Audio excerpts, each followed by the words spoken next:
Hello दोस्तों, आज के इस वीडियो में हम बात करेंगे जनरल फार्माकोलॉजी। देखेंगे जनरल फार्माकोलॉजी क्या होता है। साथ साथ हम डिस्कस करेंगे फार्माकोडायनेमिक्स के बारे में डिटेल में। इसके साथ हम डिस्कस करेंगे फार्माकोजेनेटिक्स क्या होते हैं। सो एक एक करके हम स्टार्ट करते हैं। जनरल फार्माकोलॉजी की बात करते हैं तो ये physiological and biochemical aspects of drug which deals with absorption, distribution, metabolism, excretion and mechanism of action of drug.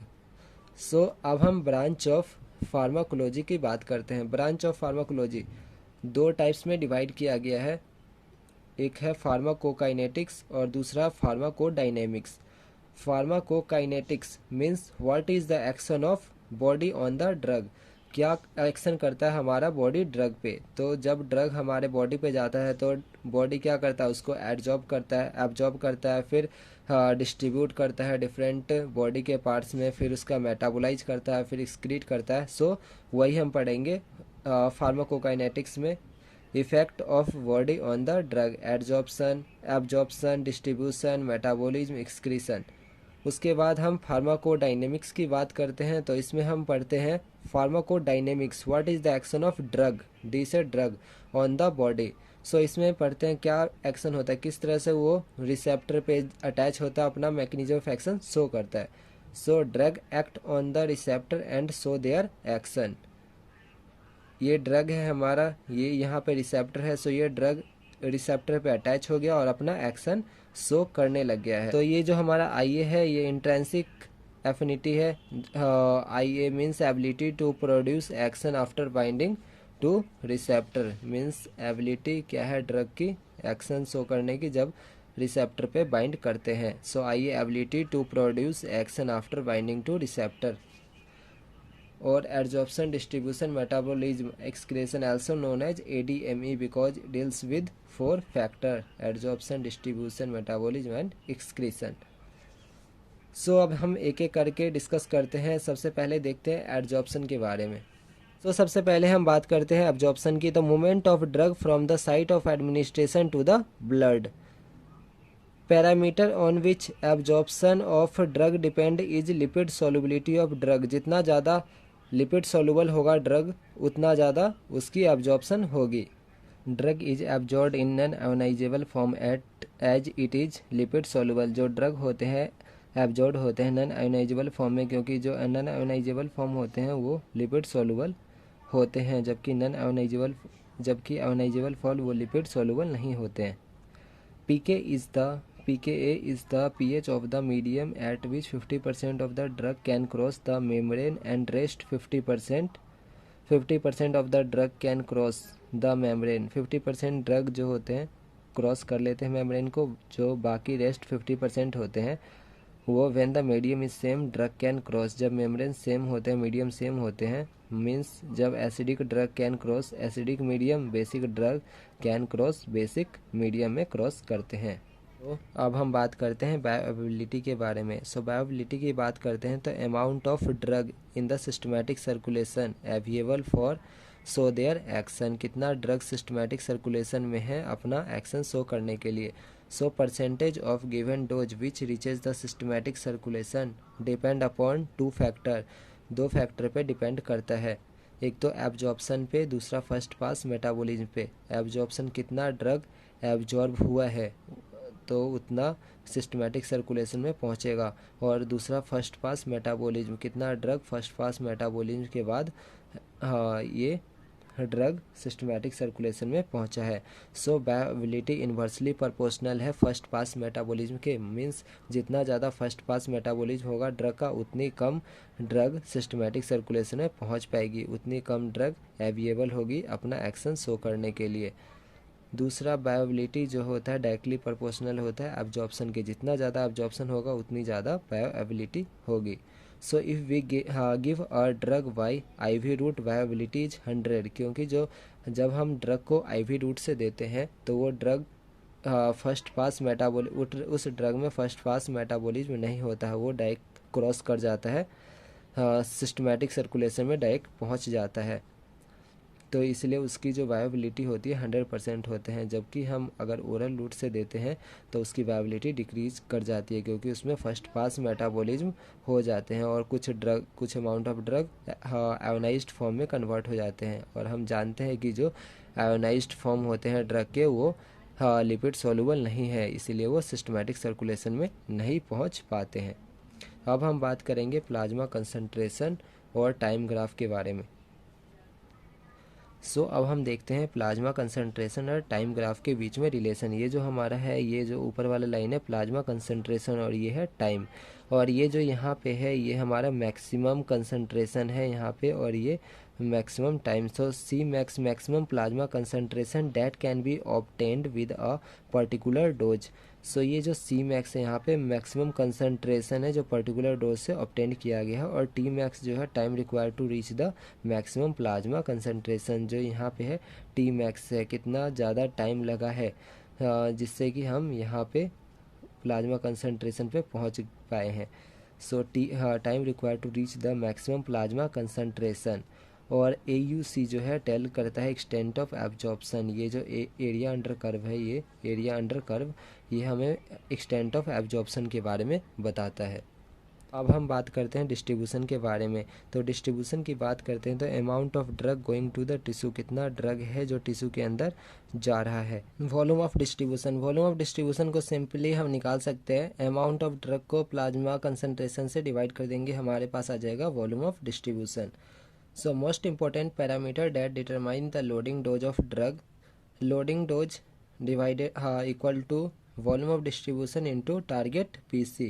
PC means plasma concentration, LD है हमारा loading dose, PC plasma concentration, और MD MD निकालना है तो clearance को target PC से हम गुना कर देंगे तो मल्टीप्लाई कर देंगे, हमारे पास MD आ जाएगा। MD means maintenance dose. So जो वॉल्यूम ऑफ डिस्ट्रीब्यूशन होता है वो इन्वर्सली प्रोपोर्शनल होता है प्लाज्मा प्रोटीन बाउंडिंग, मीन्स जितना ज़्यादा प्लाज्मा प्रोटीन बाइंड करेगा उतना कम ड्रग डिस्ट्रीब्यूट हो पाएगा दूसरे टिश्यू के पास। तो इसीलिए जो volume of distribution inversely proportional होता है plasma protein binding. Volume of distribution directly proportional होता है लिपिड सोलुबल ड्रग के, जितना ज़्यादा ड्रग लिपिड में सोलुबल होगा उतना ज़्यादा टिश्यू के पास पहुंच पाएंगे। सो मेटाबॉलिज्म की ज़रूरत क्यों पड़ती है? मेटाबॉलिज्म की ज़रूरत इसलिए पड़ती है ताकि जो ड्रग होता है हमारे बॉडी में एक्युमुलेट ना हो सके, हमारे बॉडी में इकट्ठे ना हो सके। अगर बॉडी में हमारा ड्रग इकट्ठा होगा तो ये टॉक्सिक इफेक्ट कॉज कर सकता है, इसीलिए ड्रग का मेटाबॉलिज्म होता है जिससे कि ड्रग लिपोफिलिक से हाइड्रोफिलिक में कन्वर्ट हो जाता है, जिससे कि ड्रग इजीली वाटर के साथ एक्सक्रीट आउट हो जाते हैं। सो दो फेज होते हैं मेटाबॉलिज्म के, एक तो फेज 1, दूसरा फेज 2। फेज 1 की बात करते हैं तो कैटाबॉलिक रिएक्शन होता है, catabolic reaction means break down. और दूसरा फेज 2 की बात करते हैं कंजुगेशन रिएक्शन, कंजुगेशन मीन्स इसका कंजुगेट बना देना, एक और जुड़ जाना। सो कैटाबॉलिक रिएक्शन की बात करते हैं, इसमें डिफरेंट टाइप्स होते हैं जैसे कि oxidation, reduction, hydrolysis, cyclisation ETC। और फेज 2 की बात करते हैं कंजुगेशन रिएक्शन की, तो इसमें ग्लूकोरोनाइड कंजुगेशन होता है, glutathione conjugation, acetyl methyl conjugation. So phase 1 and 2 reaction ये जो परफॉर्म होता है by the microsomal and non microsomal enzyme की प्रेजेंस में परफॉर्म होता है phase 1 and phase 2 reaction. Microsomal enzymes की बात करते हैं कैन बी इंड्यूस्ड और इनहिबिटेड, मीन्स हम इसके इफेक्ट को इंक्रीज कर सकते हैं और इनहिबिट भी कर सकते हैं। Non microsomal enzymes can not be induced and can not be inhibited, इसको हम इंड्यूस्ड और इनहिबिटेड नहीं कर सकते हैं। एंजाइम्स इंड्यूसिंग ड्रग के बारे में सो हम देखते हैं enzyme inducing drug, griseofulvin, smoking, phenytoin, carbamazepine, phenobarbitone, rifampicin. So ये सब ड्रग है जो कि इंड्यूस्ड कर देते हैं। और एंजाइम इनहिबिटिंग ड्रग जो माइक्रोसोमल एंजाइम्स को इनहिबिट कर देते हैं। ये जो थे हमारे एंजाइम इंड्यूसिंग ड्रग, ये इंड्यूस्ड कर देते हैं, एक्टिविटी को इंक्रीज कर देते थे। ग्लिसरोफ्लुविन, स्मोकिंग, फेनिटोइन, कार्बामाजेपिन, फेनिबार्बिटोन, रिफैम्पसिन। और ये जो एंजाइम्स इनहिबिटिंग है ये इनहिबिट कर देते हैं वैल्पोरेट, कीटोकोनाजोल, सिमिटिडिन, सिप्रोफ्लॉक्सासिन, एरिथ्रोमाइसिन और आइसोनियाजिड। बात करते हैं एक्सक्रीशन के बारे में। एक्सक्रीशन की बात करते हैं तो वेस्ट को बाहर निकालना, मीन्स ड्रग को बाहर निकालना। सो ग्लोमेरुलर फिल्ट्रेशन, GF, जिसे हम डिनोट करते हैं, सो ये इन्वर्सली प्रोपोर्शनल होता है प्लाज्मा प्रोटीन बाइंडिंग। जितना ज़्यादा प्लाज्मा प्रोटीन बाइंडिंग होगा ड्रग का, उतना कम ग्लोमेरुलर फिल्ट्रेशन हो पाएगा। So glomerular filtration does not depend upon water और लिपिड सोल्युबिलिटी ऑफ ड्रग। जो ग्लोमेरुलर फिल्ट्रेशन होता है ये वाटर या लिपिड सोल्युबिलिटी ऑफ ड्रग पे डिपेंड नहीं करता है।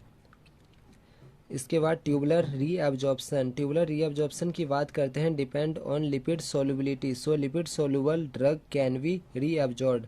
जो लिपिड सोल्यूबल ड्रग होते हैं वो रीअब्जॉर्ब भी हो सकते हैं। सो ये जो हमारा ग्लोमेरुलर फिल्ट्रेशन है, यहाँ से ड्रग जाता है ये धीरे धीरे एक्सक्रीशन प्रोसेस के द्वारा। ये अगर ज़्यादा प्लाज्मा प्रोटीन बाइंडिंग होगी तो ग्लोमेरुलर फिल्ट्रेशन रेट कम होगी, क्योंकि glomerular filtration rate plasma protein binding के इन्वर्सली प्रोपोर्शनल होते हैं।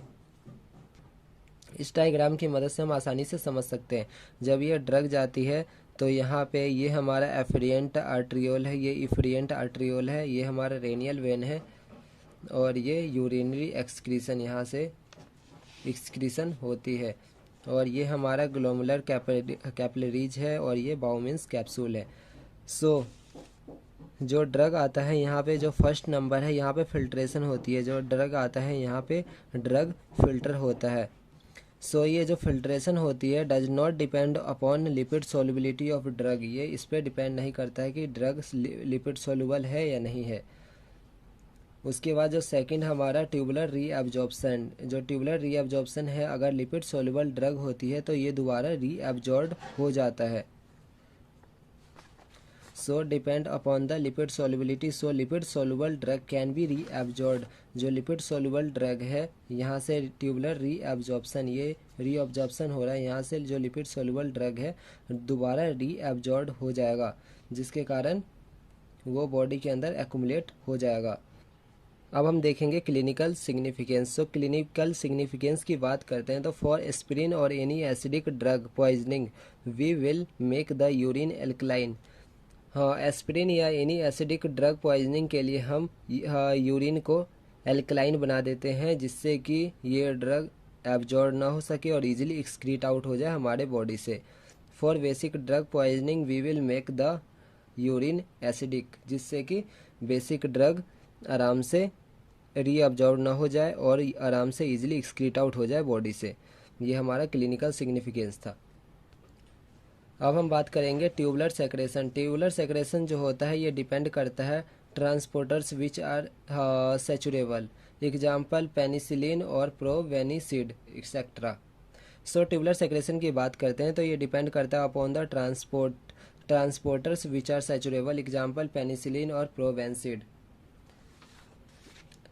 जैसे कि हमारा ये है जो यहाँ से ट्यूबुलर सेक्रेशन हो रहा है, ये डिपेंड करता है कि किस तरह से कौन से ट्रांसपोर्ट हो रहा है, एक्टिव ट्रांसपोर्ट से हो रहा है, पैसिव ट्रांसपोर्ट से हो रहा है ये ड्रग का यहाँ पे सेक्रेशन। पेनिसिलिन, प्रोवेंसिड, इन सब ड्रग की यहाँ से सेक्रेशन हो जाती है। वो डिपेंड करता है किस तरह से कौन सा टाइप का ट्रांसपोर्ट, एक्टिव ट्रांसपोर्ट से हो रहा है, पैसिव ट्रांसपोर्ट से हो रहा है। देखते हैं हाफ लाइफ। जो हाफ लाइफ होता है इसको 0.693 को volume of distribution divided by clearance से मल्टीप्लाई करके आराम से इजीली कैलकुलेट कर सकते हैं। हम बात करते हैं order of kinetics. Order of kinetics की बात करते हैं तो हम फर्स्ट ऑर्डर और जीरो ऑर्डर की बात करते हैं। फर्स्ट ऑर्डर, इसमें जो फ्रैक्शन कांस्टेंट होता है, फ्रैक्शन जो होता है हमारा होल पार्ट का एक पार्ट होता है, और जो अमाउंट, इसमें जो जीरो ऑर्डर में अमाउंट होता है कांस्टेंट। इसमें जो rate of elimination directly proportional होता है प्लाज्मा कंसंट्रेशन के, और जबकि इसमें रेट ऑफ एलिमिनेशन कांस्टेंट होता है।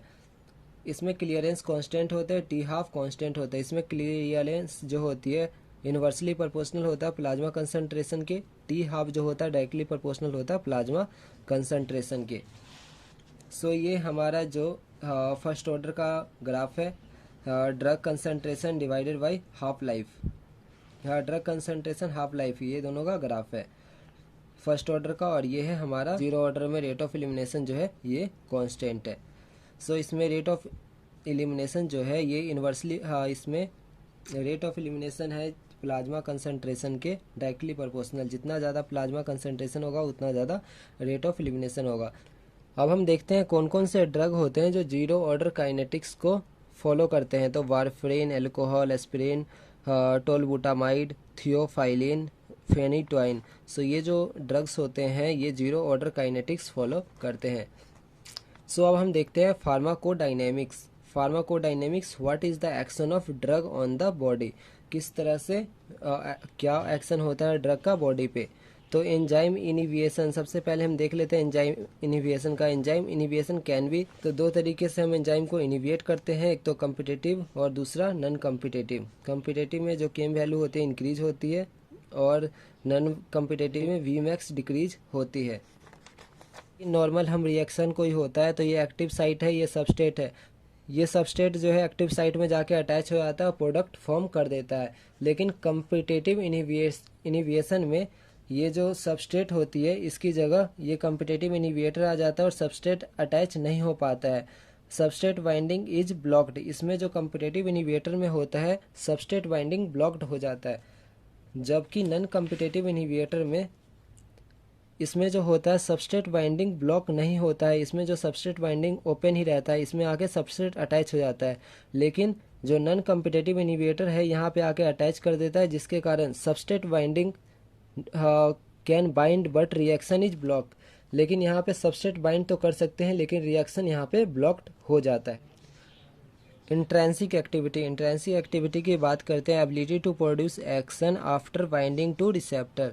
सो every drug has affinity but they may have different intrinsic activity. Based on intrinsic activity we have 4 types of drug.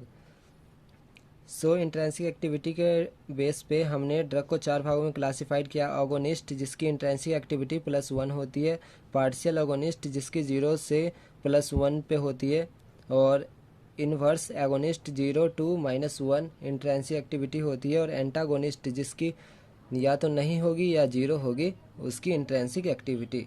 So एनोट्रोपिक receptor ये fastest acting receptor होती है, जिसमें कि एग्जांपल की बात करते हैं गावा ए 5HT3 NMDA ये ब्रेन में पाया जाता है।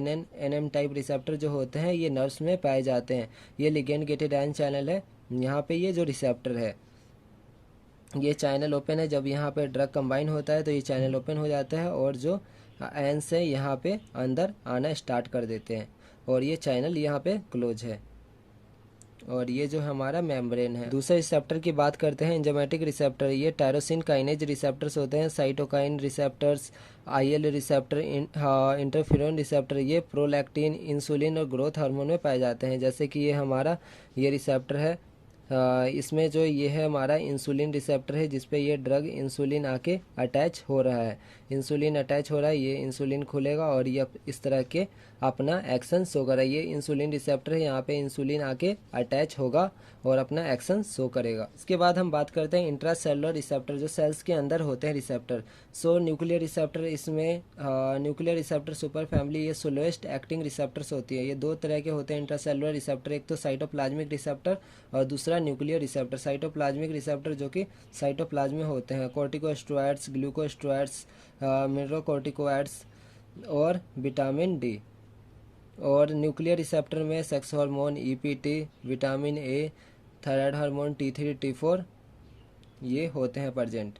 इसके बाद हम बात करते हैं तो जी प्रोटीन कपल्ड रिसेप्टर। जी प्रोटीन कपल्ड रिसेप्टर जो होते हैं वो जी प्रोटीन से अटैच्ड होते हैं। जैसे ही ड्रग यहाँ पे आके अटैच होगा सो अपना एक्शन इस तरह से शो करते हैं। इसके बाद हम बात करते हैं फार्माकोजेनेटिक्स। फार्माकोजेनेटिक्स की बात करते हैं तो effect of genetic factor on reaction to drug. Means क्या होता है जेनेटिक फैक्टर का इफेक्ट ड्रग पे। सो G6PD डिफिशियंसी अगर किसी पेशेंट में है, प्रीमाक्यून, सल्फोनामाइड, नाइट्रोफुरेंटोइन,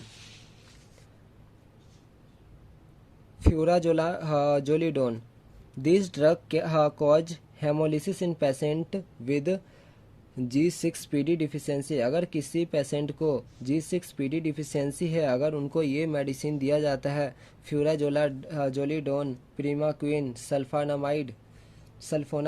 नाइट्रोफुरेंटोइन, तो उनको हेमोलिसिस कॉज हो सकती है। दूसरा metabolism by acetylation, drug that are metabolised by acetylation. इसमें हमारा है sulfonamide, hydralazine, INH, procainamide. This drug can also cause SLE as an adverse effect. ये जो ड्रग है SLE कॉज कर सकते हैं एडवर्स इफेक्ट के रूप में। अब हम बात करते हैं सक्सिनाइल कोलिन इंड्यूस्ड एपोनिया। तो ये शॉर्टेस्ट एक्टिंग मसल रिलैक्सेंट होते हैं because metabolized by pseudocolin stage. If a patient has gently defective enzyme called as atypical pseudocolin stage drug is that metabolizes quickly and that can lead to aponia. अब हम बात करते हैं clinical trials की। तो drug are tested in humans before they come into market, this is called clinical trials. Drug की test होती है ह्यूमन्स पे, इसे हम क्लिनिकल ट्रायल्स कहते हैं। रेगुलेटरी अथॉरिटी जो होती है US FDA होती है, और इन इंडिया में DCGI drug controller general of India under CDSCO central drug standard control organisation. So clinical trials होते हैं, इनको 4 फेज में डिवाइड किया। सो फेज 1 की बात करते हैं, done in healthy people to know maximum tolerability dose. इसके बाद इसके जो सैंपल है इसके इकट्ठे किए जाते हैं, जो इसके रिजल्ट है उसको FDA के पास पहुंचाया जाता है। अगर किसी तरह की इसमें कोई दिक्कत आती है तो FDA फेज 2 ट्रायल का अनुमति नहीं देता है। और हाँ, इसके बाद हम सेकेंड फेज 2 की बात करते हैं, डन इन 20 to 200 पेशेंट। और फेज 3 की बात करते हैं, done in large number of patient up to 5000, जिससे कि कंफर्म इफिकेसी और सेफ्टी कंफर्म हो जाती है। इसके बाद हम फेज 4 की बात करते हैं, post marketing safety done to see rare long term side effect. Market में जाने से पहले स्टडी की जाती है इसकी रेयर और लॉन्ग टर्म साइड इफेक्ट किसी तरह का कोई है तो नहीं। इसके बाद हम कंट्रोल्स की बात करते हैं, controls in clinical trials, placebo inactive substance to which comparison is done.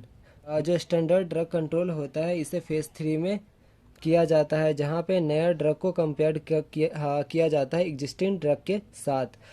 Drug level की बात करते हैं तो ड्रग लेवल में सबसे पहले जो नेम होती है जेनरिक पेटेंट शेड्यूल H है, या शेड्यूल H में है OTC है, over the counter. IP Indian pharmacopoeia, British or United State pharmacopoeia है। MFD manufacturing date, expiry date, self life of a drug, temperature, कहाँ पे इस ड्रग को रखना है, कीप फ्रोजन रखना है -20 डिग्री सेल्सियस पे, कीप कोल्ड रखना है 2 to 8 degree Celsius, keep cool रखना है मीन्स 8 से 25 डिग्री सेल्सियस में। 3 types of drug, spurious drug, new company is trying to mimic और take advantage of already existing company. जब न्यू कंपनी कोई आती है और वो दूसरे कंपनी जो प्री एग्जिस्टिंग है उसकी नकल करके दूसरी ड्रग बनाती है, उसे सुपीरियस ड्रग कहते हैं। New company is trying to mimic और take advantage to already existing company. Misbranded drug, any information written on drug label is wrong. Contaminated drug contain some harmful chemicals. इसके बाद फिक्स्ड डोज कम्बिनेशन का advantage देखते हैं। Instead of taking 2 tablet patient will take 1 tablet. Adverse effect of 1 drug में counter the adverse effect of another drug. Efficacy में increase, cost decrease. Disadvantage की बात करते हैं तो we can not change the relative रेशन of 2 drugs. If patient is allergic to 1 drug he will allergic to whole group.